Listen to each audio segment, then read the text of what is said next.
soaring levels of cheating using AI on exams and coursework at many UK universities. Cases of AI misuse have, on average, trebled over the last year at the universities which responded to our request for data.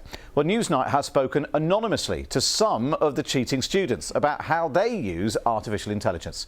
I 100% use it in some way on every assignment I've got. So nobody I've known firsthand has ever been caught, but for everything, even assignments, exams, because most of my exams are pretty much all at home, open book, so people just copy and paste and just put that in.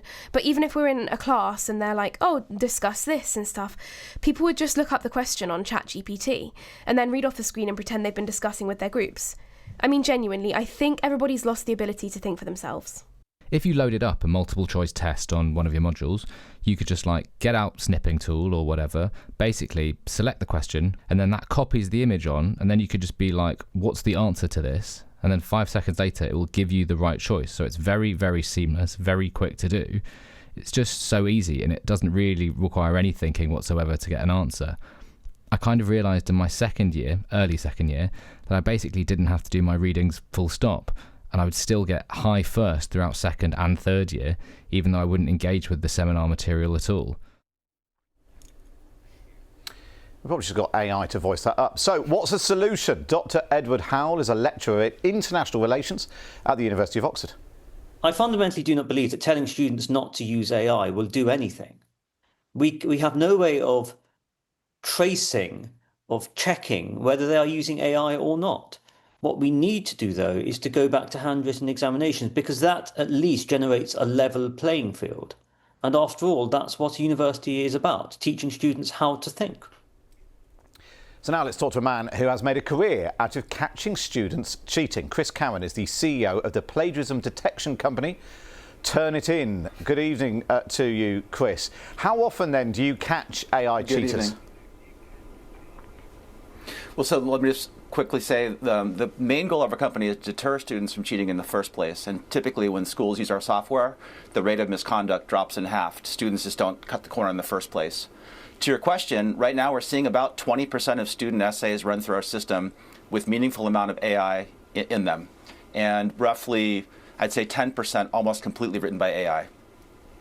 And so just explain to us how it works. You use AI to catch AI. That's right. Yes, we basically took student essays written pre-AI. We had large language models like ChatGPT write essays to those same assignments, and then we had an AI train itself. We said, these 10,000 essays are from a human, these 10,000 are from AI. You figure out how to determine what is organic and what is inorganic. Now, I suppose a cynic might suggest it's in your interest to talk up this problem. Some universities have told us that AI detectors themselves are unreliable and they can throw up false positives. Yeah, I mean, AI by its nature makes mistakes. In our case, it's very low. It's about 1 in 200 students would be falsely accused of AI misconduct. That's the bad news. The good news is getting to the truth is very simple. If a student says, you told me I used too much AI and I really didn't, all the student has to do is share their Microsoft Word doc or Google Doc with the teacher. You can look at the revision history and see very quickly whether the student wrote this over a number of hours with typical typing patterns or whether it was a big giant paste of an essay from ChatGPT. So if that protocol is followed, you should never have a student falsely penalized for misusing AI. And how does the UK compare to other countries in terms of dealing with this problem? Yeah, it's a really good question. So I'd say historically the UK is very progressive in using technology like ours. It was the first country in the world 20 years ago that had widespread use of our anti-plagiarism solution. This is pre-AI. And very rapid adoption of new technologies like online marking, etc. With AI, it's an anomaly because most of the rest of the world has like 80% adoption of AI detectors.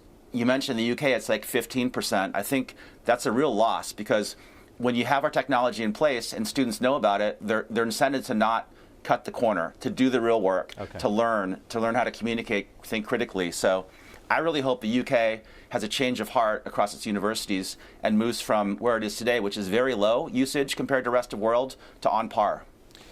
Chris Cowan, thank you for joining us. Let me tell you what the universities themselves have said. Universities UK told Newsnight Academic misconduct, including passing of others' work as your own, can result in serious penalties. But we can't just see this technology as something to be avoided and afraid of. It is here, and we have to work out how to support our students to use it well and appropriately.